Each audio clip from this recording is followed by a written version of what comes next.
ചില നിശബ്ദതകൾ നമുക്ക് ഊർജം പകരും. പ്രിയപ്പെട്ടവരെ, നമുക്ക് വിശുദ്ധ കുർബാനയുടെ മുമ്പിൽ, ദിവ്യകാരുണ്യ ആരാധനയുടെ മുമ്പിൽ ആയിരിക്കുവാൻ സാധിക്കട്ടെ. ഒരുപക്ഷെ എന്നെ കേൾക്കുന്ന നിങ്ങളിൽ കുറച്ചു പേരെങ്കിലും ഈ ഒരു പ്രാർത്ഥനാ അനുഭവത്തിലൂടെ കടന്നുപോയ വ്യക്തികളായിരിക്കാം.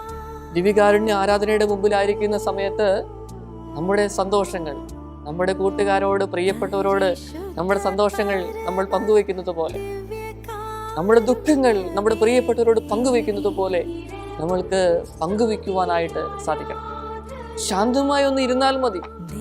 എന്നെ മനസ്സിൽ ദൈവമേ, ഇതുപോലുള്ള വേദനകൾ, ദുഃഖങ്ങൾ, തകർച്ചകൾ ഉണ്ട്, ഞാൻ എന്താ ചെയ്യേണ്ടത്, എനിക്കറിയില്ല. പ്രിയപ്പെട്ടവരെ, ആദ്യമൊക്കെ ചിലപ്പം ബോറിംഗ് ആയിരിക്കാം, ചിലപ്പം ഒരു 5 മിനിറ്റ് പോലും ഇരിക്കാൻ സാധിക്കാതെ വന്നിരിക്കാം. എന്നാൽ കുറെ കഴിയുമ്പം വലിയൊരു ശക്തി, വലിയൊരു മാറ്റം നമ്മിലുണ്ടാവുകയാണ് ചെയ്തത്.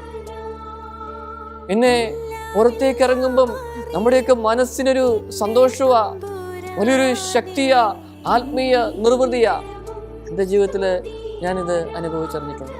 അതുകൊണ്ടാണ് എനിക്കിത് പറയുവാനായിട്ട് സാധിക്കുക.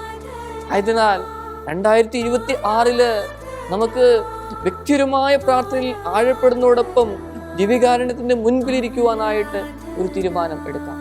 പ്രിയപ്പെട്ടവരെ, ജീവിക്കാൻ മറക്കരുത് എന്ന് ഏറ്റവും സ്നേഹത്തോടുകൂടെ ഓർമ്മിപ്പിക്കുകയാണ് ചെയ്യുന്നത്.